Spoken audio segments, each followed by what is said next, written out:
Tila nagising ang mga Duterte supporters sa Cebu matapos ang panawagan ng hakbang ng maisog sa pamamagitan ng social media post na makiisa sa People's Caravan sa Sugbo.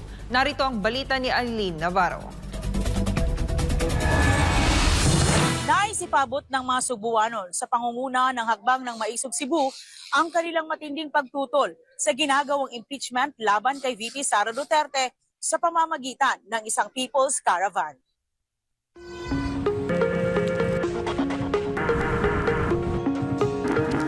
Alas 5 ng madaling araw nitong Pebrero 16 ay nag-umpisa nang magsidatingan ang mga Duterte supporters sa iba't ibang designated pick-up points sa Mandaue City para sa People's Caravan bilang pagtutol sa pagpapa-impeach kay Vice Presidente Inday Sara Duterte.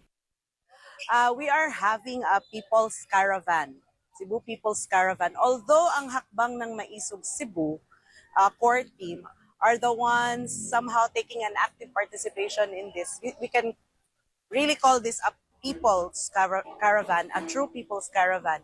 Dahil this came about not through the promptings or the urgings of any political force, pero talaga sa mga GC-GC lang ng mga pro-Duterte supporters and those na nadismaya dahil dun sa fast-tracking ng impeachment complaint na kung ano-ano na lang excuse na ririnig natin from congressmen who are supposed to be learned and dapat sila yung may alam sa batas and they cannot just say no na we had no choice.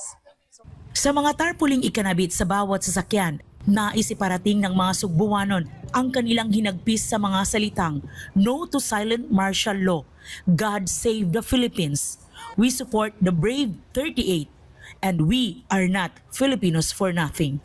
Lahat ng mga linyang ito nagsilabasan sa social media dahil umano sa matinding panggigipit ng Marcos administration sa mga Duterte at kaalyado nito.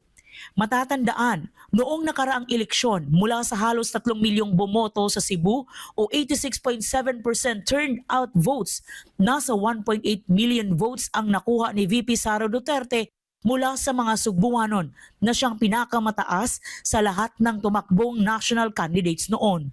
Naisiparating ng mga Sugbuanon na nakiisa sa People's Caravan na tila nakalimot si Bongbong Marcos na kaya siya ibinoto ng mga Pilipino ay dahil sa kanyang ipinangakong ipagpapatuloy ang nasimulan ng Duterte administration.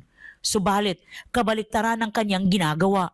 Ang dating niligawan na si Inday Sara Duterte panahon ng eleksyon ay siya nang tinitira at ginigipit ngayon. Kaya naman, sa ikinasang People's Caravan dito sa Cebu na pinangunahan ng core group ng hakbang ng Maisog, nagsilabasa na ang mga supporters ng Vice Presidente na nakamasid lamang sa mga kaganapan ngayon sa bansa.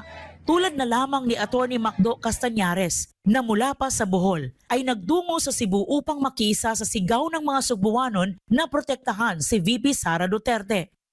I'm joining the People's Caravan for Change, particularly organized by Maisog Cebu, in order to make our voices be heard. Kaya sa pagkakaroon, we're looking at the impeachment of VP Sara Inday Duterte. I believe we need to make a stand and we need to protect VP Inday Sara Duterte from the impeachment of the House of Representatives. I also believe that the impeachment process has been railroaded. Si Nanay Juanita naman ng taga Lapu-Lapu City ay tila galit na sa mga pangyayari ngayon sa bansa. I am from Kalawisan, Lapu-Lapu City, Cebu. Ni-support mi ani among kausa, among panikamot nga dili madayon ang impeachment ni VP Sara kay dili makatarunganon ang ilang gibuhat sa among mahal nga VP. At ang chairman at founder ng libo-libong Duterte Riders sa buong bansa na si Moises, awang-awa na sa kalagayan ngayon ng Pilipinas. Luoy na kayo ang Pilipinas, luoy na kayo ang ato ang nasod. So, dili pwede nga dita mo tingog ganing ato ang paninguha na dili ma-impeach Inday Sara. Kung sa may pasabot nila sa impeachment Inday Sara, gusto nila na impeach Inday Sara kay dili nakadagan sa 2028. Pero paningkamutan nato nga dili gyud ma-impeach Inday Sara kay tinguha sa katawhan sa tibuok Pilipinas nga Duterte ang lingkod 2028.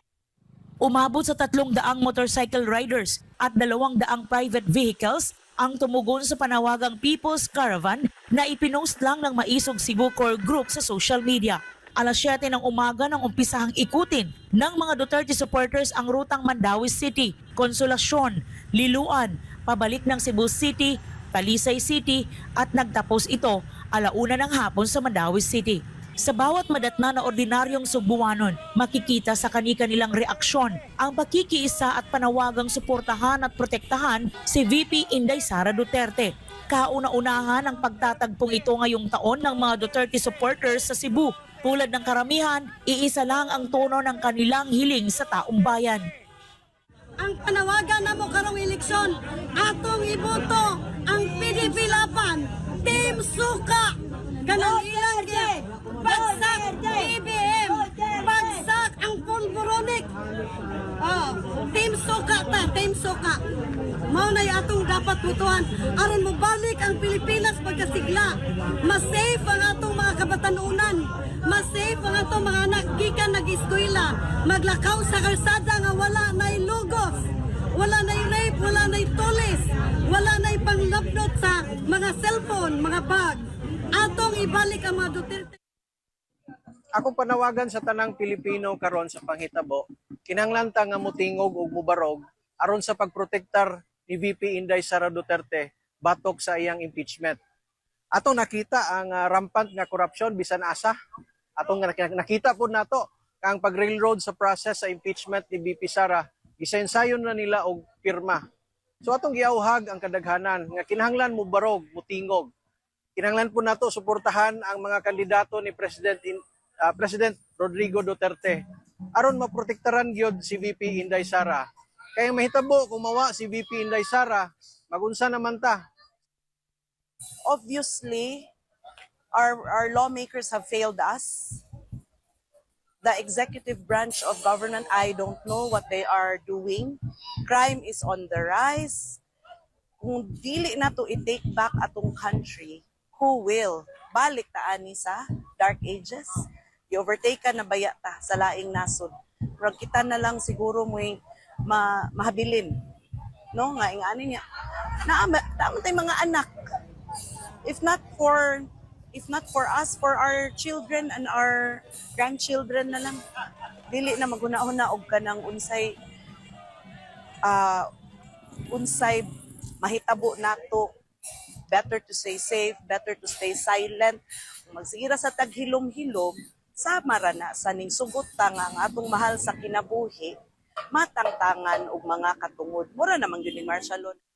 Nilinaw naman ng convener ng Hakbang ng Maisog Cebu na si June Abines na hindi ito ang unang People's Caravan dahil tinitiyak niyang masusundan pa ito ng mas malaking pagtitipon ng sambayanang Pilipino. Ang Cebu People's Caravan very successful. Kung nakita ninyo unsa kadaghan ang nihanhe, dili pa na mao, daghan pa'y nabilin kay sa traffic. So karon nagkahiusa ang Cebuano, first time pa ni sa Tibok Pilipinas naghimog karaban. Walay sakto nga organization, gitawag nga People's Caravan through social media. Karon nakita ninyo nga daghan ang nagpakanaban ng Cebuano, anda mo anhe magpainit para mapabati sa Tibok Pilipinas o Tibok Kalibutan nga angay natang mo lihok, angay natang mo aksyon. Dili naigo ang mga pulong. Kung kinahanglan maghungpong kita sa dalan atong himuon para pukaon ang natulog ng mga Pilipino. Yes. Labi na ang atong mga sinaligan nga military o mga pulis. Sir, mga ma'am, mga sir, atong protektahan ang Pilipinas. Yes. Kay ato ning nasod, wa na tayo lain nasod. Yes. Yes.